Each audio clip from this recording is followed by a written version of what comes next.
¿Qué tal? Muy buenas noches, bienvenidos. Empezamos aquí ahora con la justicia. Yo soy Felipe Quintero y hoy vamos a tratar un tema que a todo el mundo prácticamente lo tiene con los pelos de punta.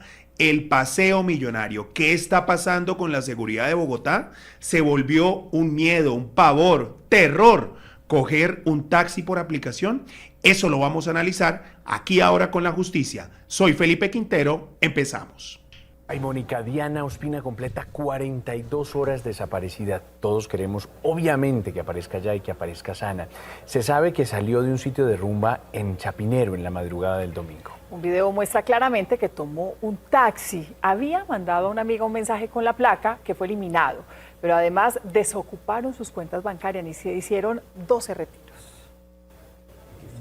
Video clave. La mujer recostada en la pared es Diana Ospina, desaparecida desde el domingo en Chapinero. Se observa cómo llegó. Ahí estábamos escuchando lo que ha sido noticia toda esta semana. Diana Ospina, afortunadamente, pues se encuentra ya con su familia. Ahorita está pues con las diligencias propias del caso, pero nosotros vamos a analizar esto más de fondo y con otra víctima que de verdad padeció un intenso dolor, un intenso sufrimiento, un terror también el pasado fin de semana. A través de las redes sociales colgó un testimonio bastante crudo de lo que significa el paseo millonario en Bogotá, esta nueva modalidad que ya no permite ni a las mujeres coger un servicio de taxi ni a cualquier persona. Nadie está exento de un paseo millonario, de algún tipo de fármaco y que terminen robándole sus pertenencias. Sobre todo lo más delicado es la vida que es un valor sagrado y que el cual termina pues en sitios de rumba cuando la gente sale, que se ha visto muy habitual. Pero precisamente nos acompaña el doctor Hugo Acero, sociólogo de la Universidad Nacional de Colombia, experto en temas de seguridad. Doctor Hugo Acero, gracias por estar en Aquí Ahora en la FM. Gracias por la invitación y bueno, vamos a tratar el tema. Hablemos en una primera mirada, usted cómo identifica este boom, como podríamos llamarlo, de todo este tema de paseo millonario. ¿A qué se debe este tipo de responsabilidades? No, yo creo que se ha hecho evidente un problema que existe. O sea, esto no se tenía controlado, como algunos creen. Son estructuras criminales organizadas. Lo que le pasó a Diana nos refleja una organización criminal de más de 5 personas, seguramente más porque compartieron con otro grupo, parece. Claro. O sea, esto es una cosa bien organizada, 3 taxis, seguramente radios, comunicación, una inversión para ese grupo que puede superar los 400 millones de pesos. Increíble. O sea, es una organización con plata, no es gente pobre, no es gente muerta de hambre, que sale a ver qué consigue, no, es gente organizada y para eso hay que enfrentarlos de manera distinta y se requiere fortalecer la inteligencia y la investigación criminal, porque este hecho, los hechos que se han presentado durante estos días, que han sido mostrados a través de los medios, son solamente el reflejo de un problema más grave. ¿Ese problema desde cuándo viene? Usted fue secretario de Seguridad, ¿qué radiografía hace? Porque se había visto en algunos también titulares que hace muchísimo tiempo no pasaba un paseo millonario en Bogotá. Bueno, yo tengo la experiencia de haber estado 9 años al frente de la seguridad de Bogotá con Mocus, Peñalosa Mocus, y tal vez en los 90 el tema bancario, o sea, básicamente era el asalto bancario, de la gente que decían, esto es un asalto y se robaban la plata de la caja y robaban a algunas personas que estaban ahí y se iban. Llegamos a tener 380 asaltos bancarios. Trabajando con el sector bancario logramos acabar con eso, pero ya no era el banco, era el cliente. Era el cliente. Entonces ellos mismos se dieron a la tarea de hacer inteligencia en los propios bancos,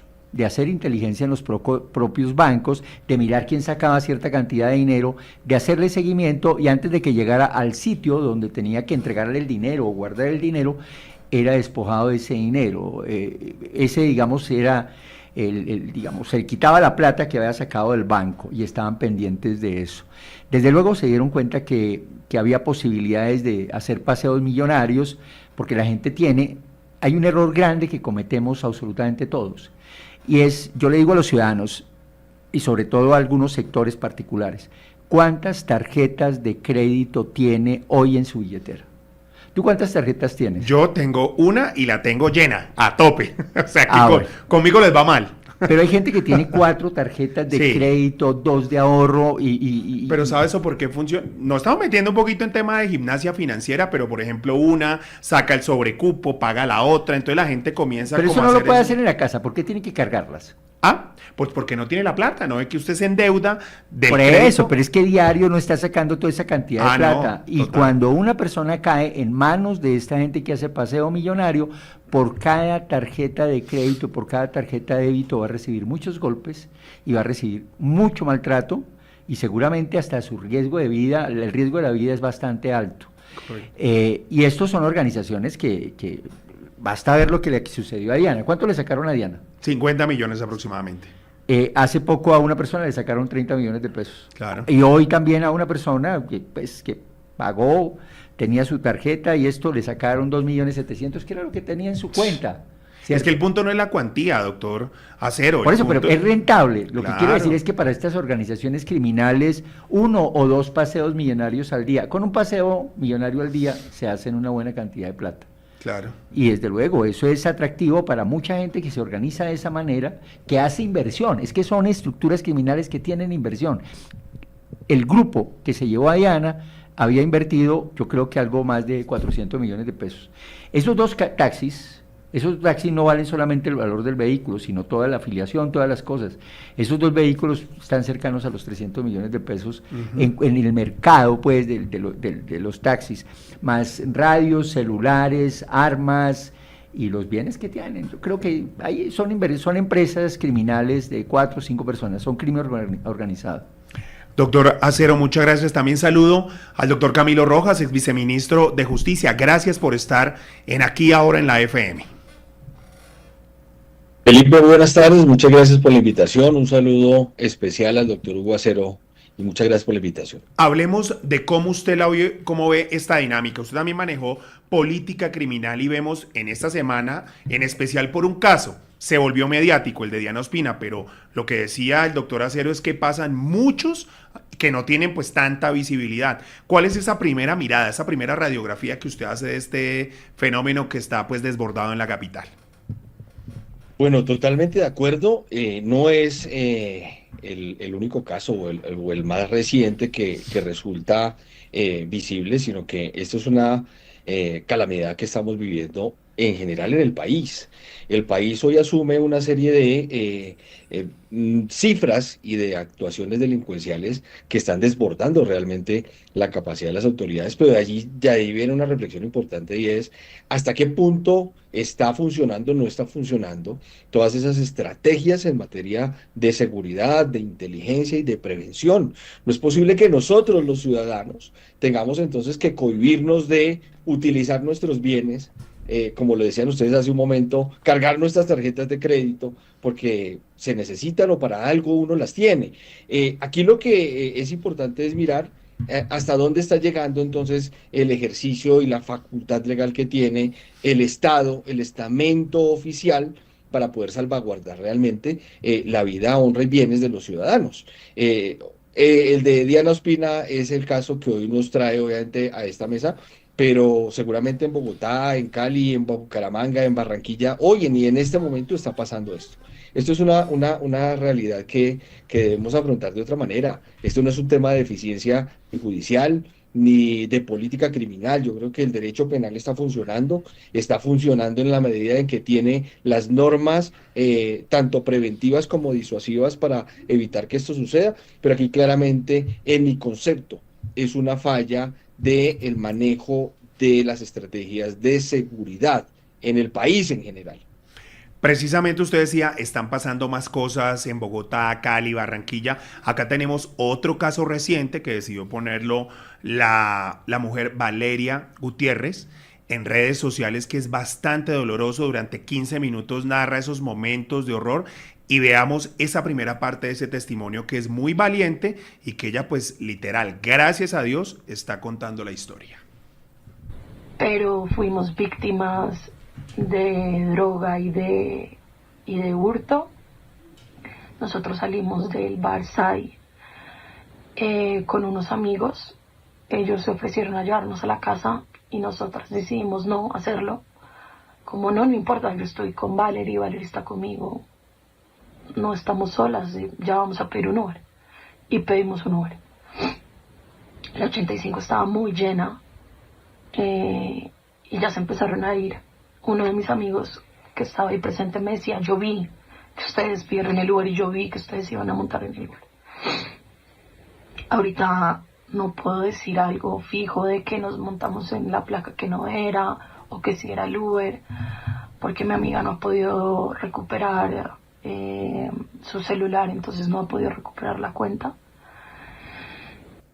¿Qué análisis hace usted de este primer relato, doctor Acero? Nuevamente salen de rumba, 3, 4 de la mañana. Ellas, pues, por alguna razón querían estar solas. Esto no es nada cuestionable de que, pues, se tengan siempre que ir con hombres o les hubiera pasado lo mismo. Toman el Uber y son víctimas de drogas y de fármacos y comienza ese paseo. Bueno, lo primero, y precisamente no solamente el relato que hemos tenido, sino además otro que oí de una persona hoy, que llaman a Uber, llega el Uber y sucede lo que sucede y Uber no responde. O sea, yo sí creo que esas plataformas tienen que tener un suficiente tema de información. Claro. O sea, ¿cuál es el conductor, cuál es el vehículo, cuál es la placa? Y efectivamente, si se cumplieron, pues, si fue la persona, ¿cierto? Pero de alguna manera es fácil para las autoridades si se hace el servicio de estas plataformas, si se busca el servicio de estas plataformas, dar con el conductor y dar con el vehículo. Eso sería fácil.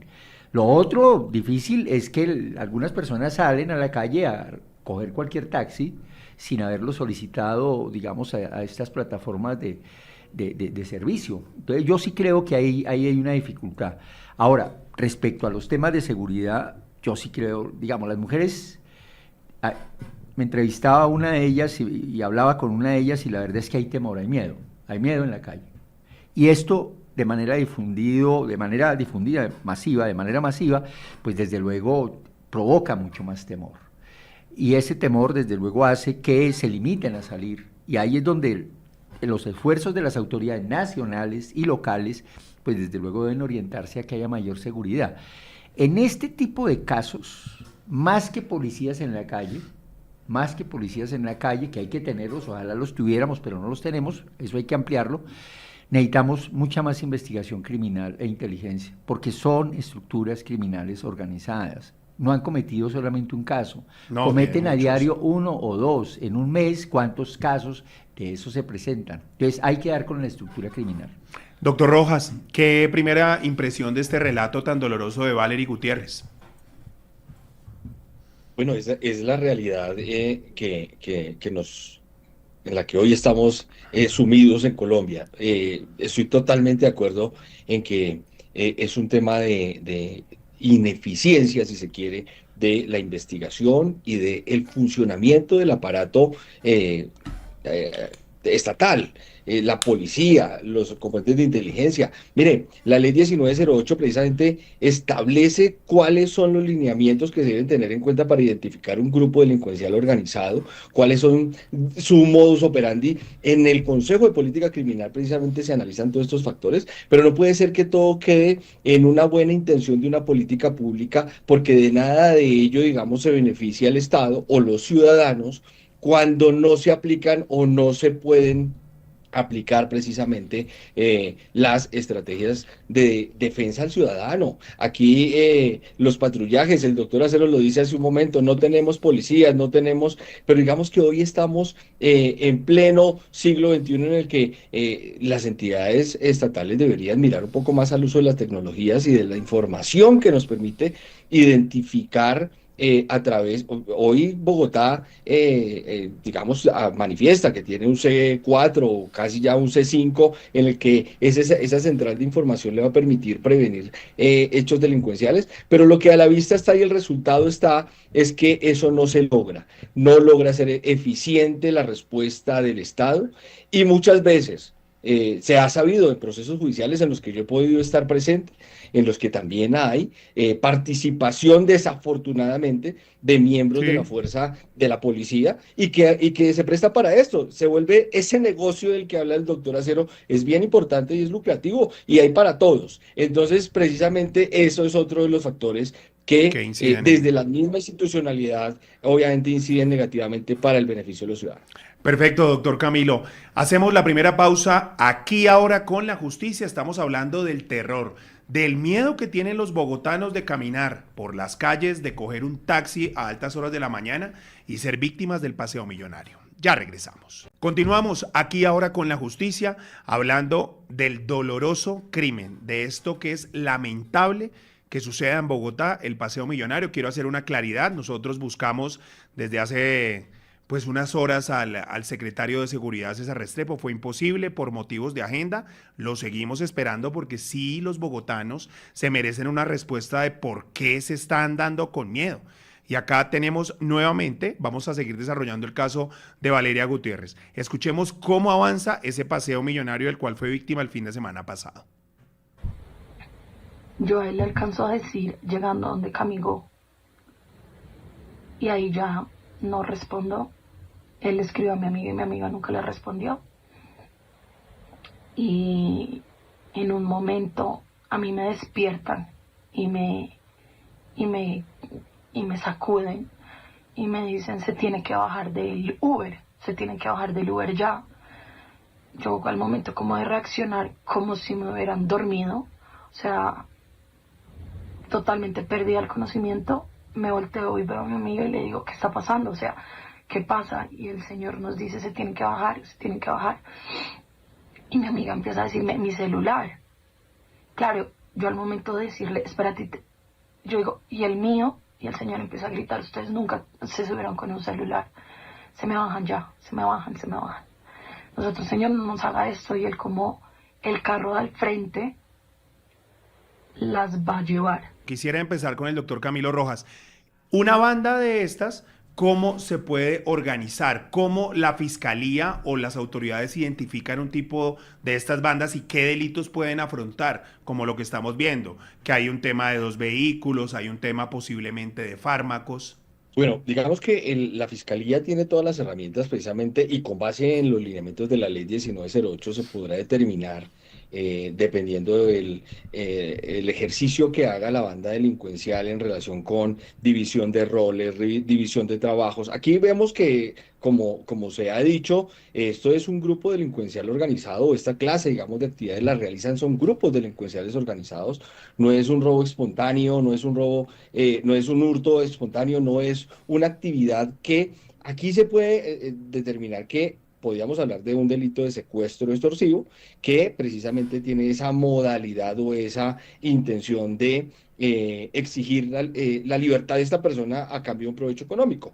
Y también, obviamente, que se ponen otros valores en juego, como el valor supremo de la vida, y que aquí es donde precisamente la Fiscalía tiene que empezar a ahondar y de la información de inteligencia, el Estado, el distrito particular, tiene la información y un mapa claro de cuáles son los grupos delincuenciales organizados que están en Bogotá, cómo operan y cómo funcionan. Esto es un tema que no es de empezar a solucionar hoy, sino que ya con base en la modalidad, con base en las zonas, es muy fácil para la Fiscalía empezar a adelantar, o a la Policía Judicial adelantar las actividades de investigación correspondientes y poder dar con estas bandas que lamentablemente se atacan no frente a la estructura inicialmente, sino a veces simplemente frente al caso en concreto. Aquí yo creo que ese es un punto importante.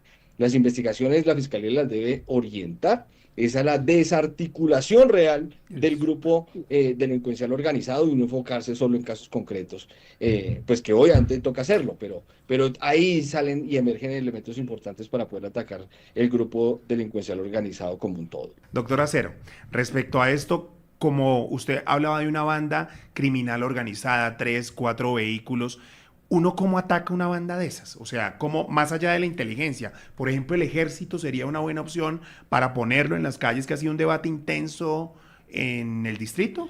No creo que frente al paseo millonario y algunos delitos el ejército tenga, digamos, ni tiene la función, ni sea tremendamente efectivo para atender este tipo de problemáticas. Ahí básicamente la policía y la fiscalía son las que tienen que fortalecer, digamos, esas labores de seguridad, de investigación, de inteligencia, de investigación criminal. Vamos al caso concreto.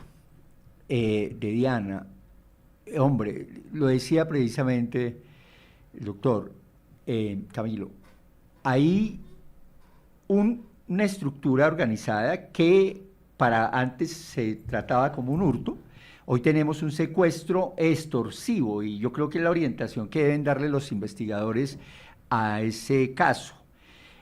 Lo segundo es, ojalá se hayan recogido las pruebas de manera adecuada, con cadena de custodia y todo lo demás que se pueda presentar a los jueces.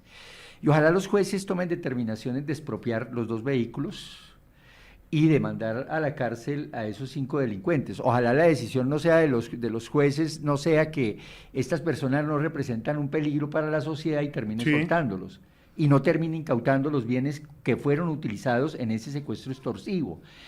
Ese ejemplo y esa acción daría para que, continuando con esa acción posible de expropiación y privación de la libertad de los delincuentes, desmotive otras estructuras criminales.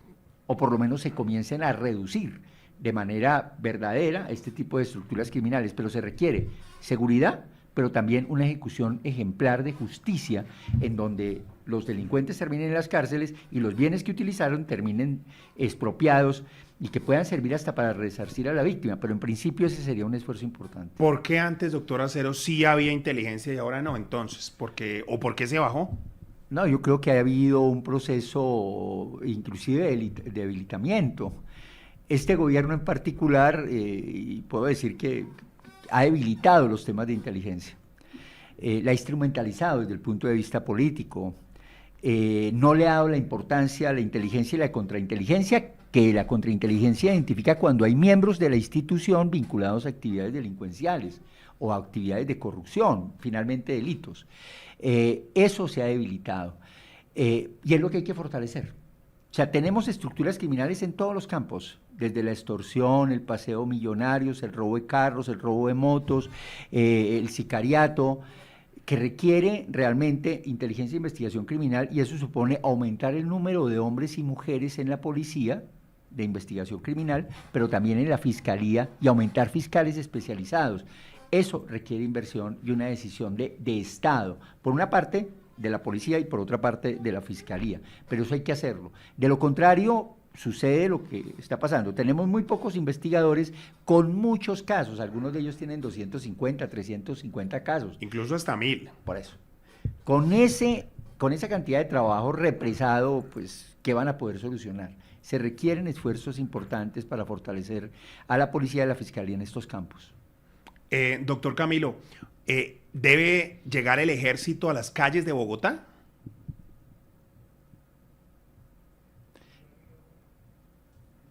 Tranquilo. Claro que sí, perdón Felipe, no, estoy de acuerdo, digamos, no es una función del ejército precisamente acudir a atender casos de seguridad ciudadana. Para eso está la Policía Nacional y tiene absolutamente todas las capacidades para poder afrontar y asumir esta clase de situaciones. La militarización de las ciudades se tiene que dar en un caso extremo y la ley precisamente prevé en cuáles ocasiones, pero este no es un fenómeno del cual deba ocuparse el Ejército Nacional. Lo que debemos insistir es en exigir que las capacidades que tiene la Policía Nacional y las entidades de seguridad del Estado operen.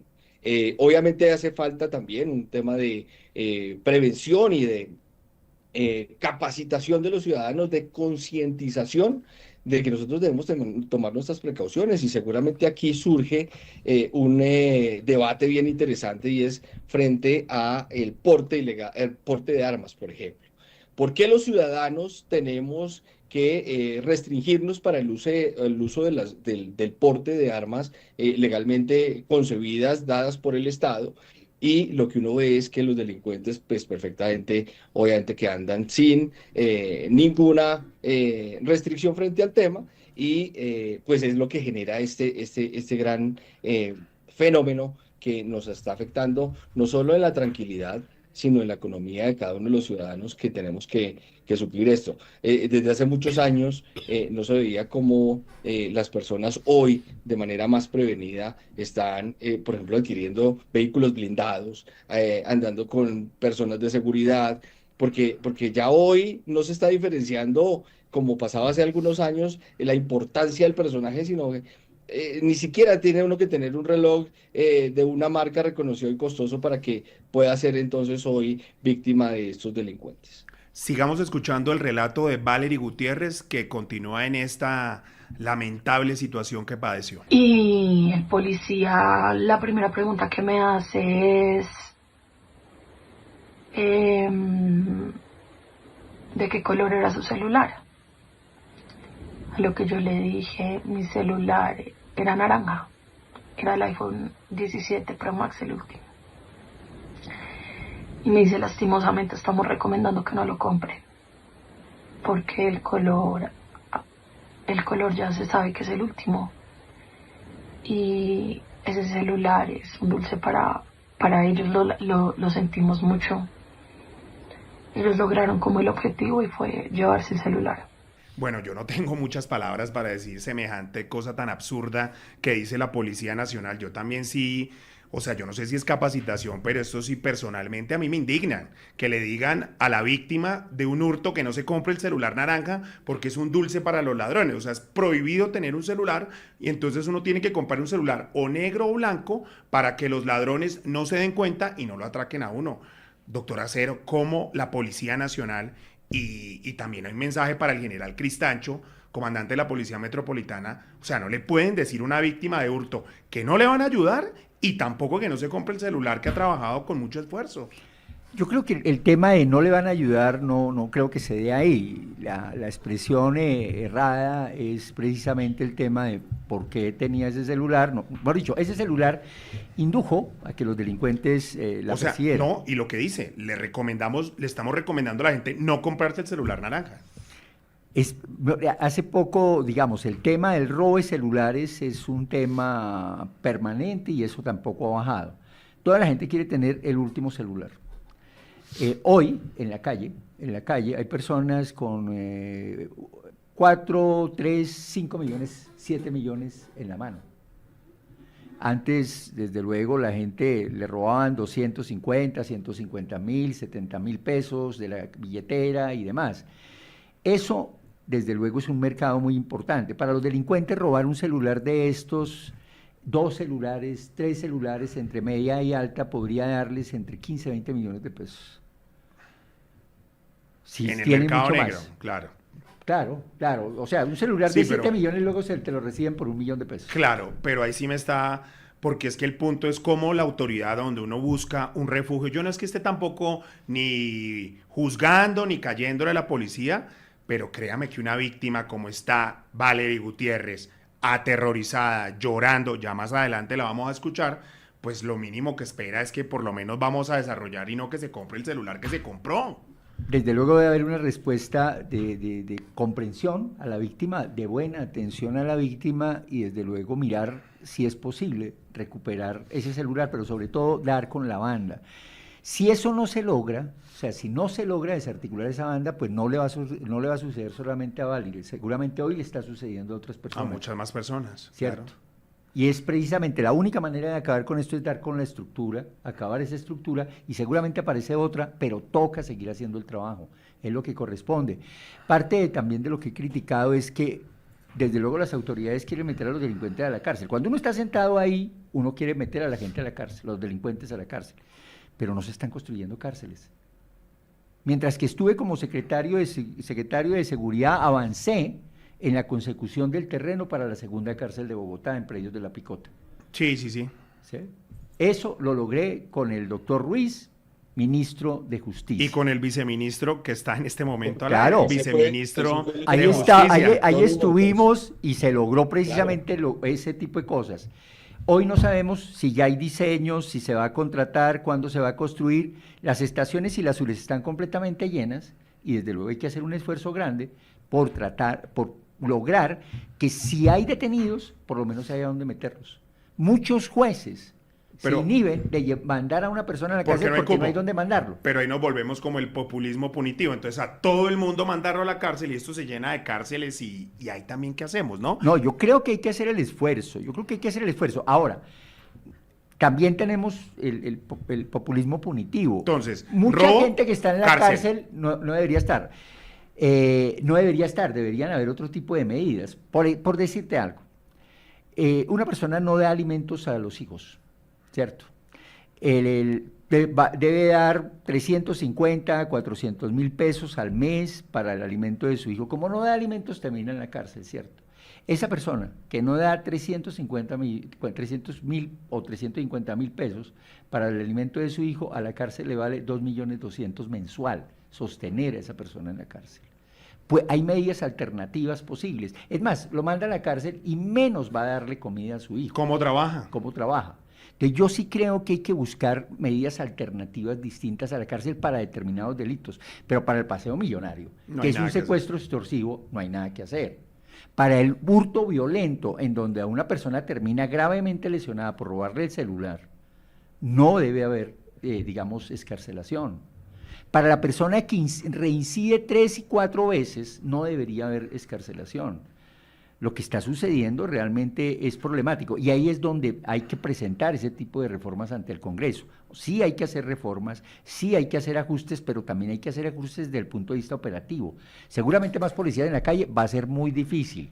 A la alcaldía le han prometido varias veces, ingresan 1.000 pero salen 1.000, o sea, queda casi en el mismo número, pero hay que aumentar y tener más capacidad, sobre todo en el tema de investigación criminal y en el tema de inteligencia. Y eso supone un esfuerzo importante de recursos para la policía y para la fiscalía. Y eso lo debemos reconocer como ciudadanos.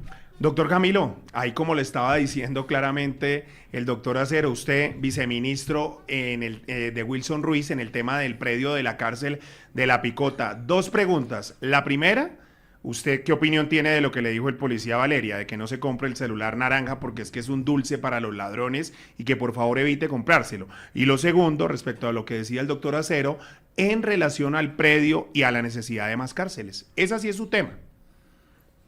Correcto. Bueno, no, frente al primero, desafortunada respuesta del policía, desafortunada respuesta de quien tiene la figura y la responsabilidad legal de preservar y generarle la seguridad precisamente al ciudadano. Aquí puede hablarse hasta de una revictimización de la persona que ha sido ofendida en sus bienes, que ha sido obviamente víctima de este delito. Y lo que tiene que hacer y lo que tenemos que exigir como ciudadanos es que la respuesta sea efectiva. No puede pasar, como el ejemplo que poníamos hace un momento, que nosotros tengamos que restringirnos de cargar, por ejemplo, nuestras tarjetas de crédito, o que nosotros no nos podamos poner unos zapatos o unos relojes que queremos o el celular. Eso no es posible. Lo que se necesita realmente es una conciencia ciudadana de que nosotros también tenemos que colaborar precisamente con la prevención y con el ataque al delito, porque también eso es lo que está pasando. Ciudadanos que saben precisamente de la estructura delincuencial, dónde opera, cuándo se reúnen, en los barrios se reúnen en las esquinas seguramente a planear toda esta clase de actos, y nosotros también tenemos que colaborar para la información que necesitan las autoridades para responder efectivamente a este delito. No puede pasar que nosotros como ciudadanos estemos actuando en contra de lo que dice la Constitución, y la Constitución lo que dice es que las autoridades están para preservar la vida, honra y bienes de los ciudadanos, no que los ciudadanos debemos entonces guardar nuestros bienes para preservarlos y que la policía no tenga entonces ningún altercado o ninguna necesidad de seguir actuando, digamos, de acuerdo con sus funciones. Y frente a la segunda pregunta, pues digamos que en la cercanía que tuve con el sistema penitenciario y carcelario en Colombia es desastroso, pero digamos que también tenemos que tener en cuenta que desde la óptica del derecho penal, la privación de la libertad es la última ratio, la última opción. Y aquí tenemos que hablar también de la necesidad de mirar una reforma integral a la justicia que nos permita no solo llevar a las personas a la cárcel por llevarlas, sino que sean sometidas a un juicio justo que permita precisamente, después de una investigación juiciosa y asertiva por parte de la Fiscalía o de la Policía Judicial que se encargue de cada caso, poder tener precisamente personas privadas de la libertad que tengan el valor de condenados. Ahora, hay personas que sin ser condenadas deben estar privadas de la libertad, claro que sí, y eso dependerá de la evaluación del delito y de su conducta, pero en Colombia creo que hoy no tenemos más salida que efectivamente buscar más cupos carcelarios para que mientras que las personas están privadas de la libertad, pueda trabajarse en un tema de política criminal serio, una política de concientización ciudadana y que empecemos a atacar los males de raíz, desde la educación de nuestros niños. Desde allí es donde empezamos realmente a atacar el delito, porque la persona que ya cometió un delito, al señor adulto que ya comete delitos, pues fácilmente va a tener esa entrada y salida de la cárcel. Muchos de ellos lo hacen como un beneficio además, porque ahí tienen comida, allá tienen dormida, allá tienen servicios públicos, nadie les va a cobrar el tema. Y el ejemplo claro lo ha puesto el doctor Acero. Personas privadas de la libertad por inasistencia alimentaria son más onerosas para el Estado que lo que realmente ellos están obligados a entregarle a sus menores, porque el Estado no piensa entonces en mirar esa plata que se gasta en temas de manutención de personas recluidas por estos delitos o privadas de la libertad por estos delitos, para hacer una campaña social, por ejemplo, para los niños que no tienen no cuentan con ese apoyo de sus padres. Pero pues mientras eso pasa, seguiremos hablando durante muchas décadas de la necesidad de tener cupos carcelarios y saber entonces si es populismo punitivo o realmente la solución a los problemas, querido Felipe. Doctor Camilo, doctor Hugo, sigamos escuchando que acá viene otro tema polémico en el testimonio de Valerie. La policía me dijo que no podían hacer nada porque también tenía que haber una orden de la fiscalía para poder entrar a las bodegas y revisar, que lo sentíamos, que siguiera mirando si ese celular estaba prendido, que muchas veces termina en el centro, y que era muy normal que en la dirección donde yo estaba, en la 85 con eso pasa todo el tiempo, que es súper normal. Que lo que debe haber pasado fue que un Uber, que no era Uber, nos vio a nosotras y nos llamó y nosotras nos subimos sin ver la placa, pero que eso era muy normal que pasara ahí en el aeropuerto. O sea, normalizamos la delincuencia.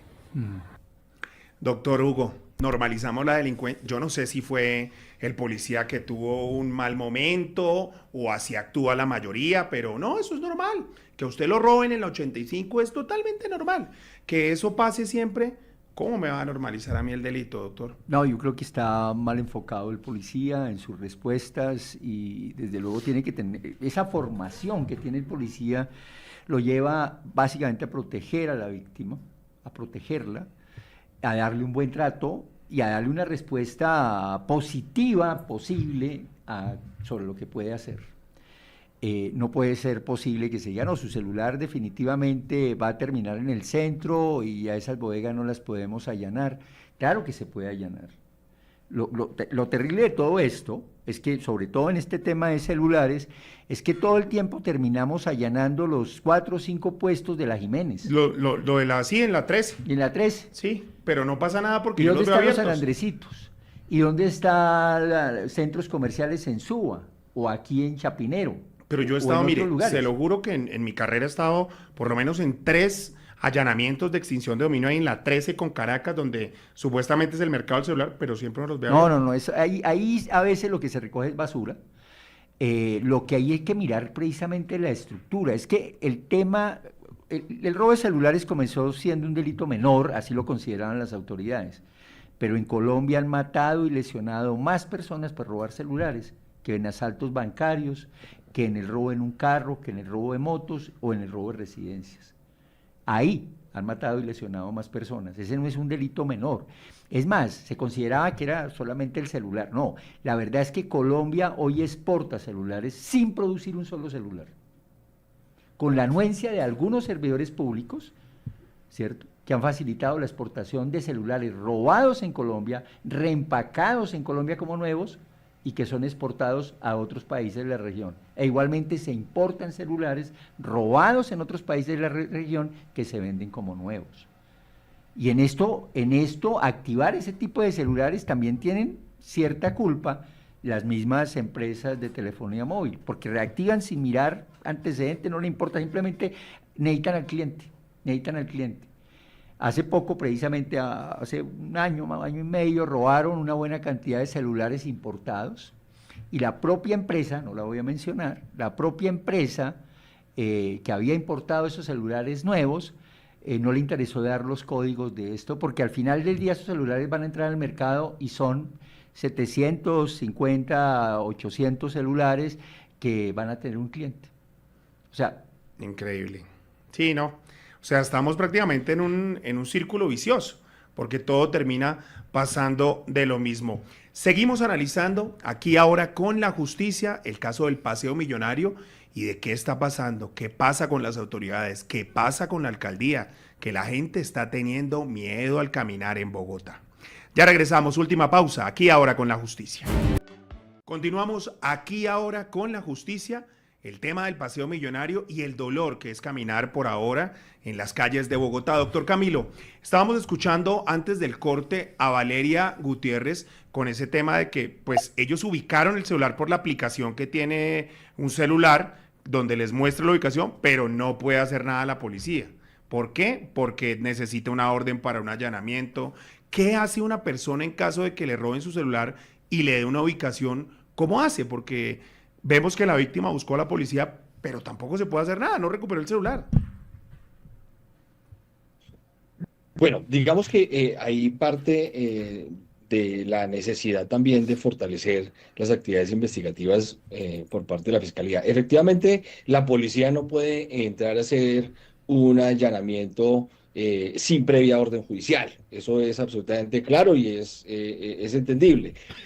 Sin embargo, digamos, sí es importante que la receptación como delito es una posibilidad en la cual es un argumento válido, mejor, para que un juez de control de garantías pueda ordenar el allanamiento y pueda de manera rápida poder recuperar el bien, en este caso el celular. Ahora, yo creo que haciendo una recapitulación de lo que hemos venido hablando, aquí es importante dejar claro en mi concepto que no hace parte, por ejemplo, de los casos en los que quedan libres los delincuentes, muchas de las ocasiones no es una responsabilidad ni de los jueces ni del derecho penal. Aquí también es importante manifestar que la Fiscalía tiene que también profundizar y ser un poco más eficiente en materia de investigación criminal, porque las deficiencias en esa investigación son las que conllevan posteriormente a que el juez no tenga las herramientas jurídicas para poder privar de la libertad o poder tomar una decisión en relación con ese delincuente que está siendo puesto a consideración de la ley penal. Entonces, yo creo que aquí lo que es importante es que nosotros como ciudadanos tengamos la conciencia de que tenemos que denunciar primero que todos los hechos y tener obviamente el entendimiento de que la Fiscalía debe hacer su tarea y para eso tiene que mediar una denuncia para que todo quede precisamente legalizado y posteriormente no queden los delincuentes libres por cuenta de un error en la investigación. Claro, doctor judicial. Camilo, yo lo entiendo que tiene que haber la denuncia, es el sistema procesal penal por donde empieza la investigación, pero estamos hablando de un delito prácticamente de una flagrancia, estamos hablando de una cosa que está pasando.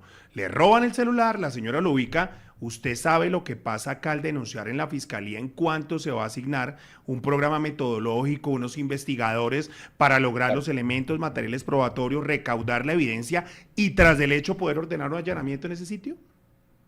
Claro, en casos de flagrancia funciona obviamente diferente, porque la policía tiene el deber de, en el momento, ir a hacer la recuperación, o si se está siendo testigo o está presenciando el acto criminal, pues tiene la obligación de acudir y de intervenir. Lo que entendí de Valeria es que posteriormente, por lo que le sucedió precisamente por el uso de narcóticos y demás, después es que ella es conocedora de en dónde está su teléfono. En los casos de flagrancia funciona diferente y claro que la policía tiene que actuar de inmediato. Ahí no requiere de la orden judicial. Posteriormente, en el caso del delito de receptación, hay unos actos urgentes que se pueden realizar y puede, digamos, un control atenderse, posterior, por ejemplo. De algo. Por supuesto, pero volvemos al mismo tema, Felipe, y es aquí qué será lo importante. Precisamente recuperar un teléfono, que es una obligación legal si hay un tema de flagrancia, o precisamente acudir al análisis e investigación de estos grupos delincuenciales organizados. Ese es el punto crucial y el llamado que hoy seguramente hacemos muchos ciudadanos para que las autoridades investigativas pues adelanten las investigaciones de esta manera, no el caso a caso, sino desmantelen estas organizaciones. Realmente yo creo que eso ya está identificado desde los estamentos estatales, Felipe. Perfecto, vamos a escuchar, yo creo que la parte más dolorosa del relato de Valery Gutiérrez, que es la principal conclusión y lo que nos ocupa hoy en el programa Aquí Ahora con la Justicia. Tengo miedo. Tengo demasiada paranoia. Tengo la ansiedad súper alterada.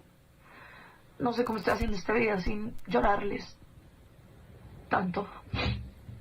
Estoy tratando de mantenerme pues muy hidratada, como me dicen.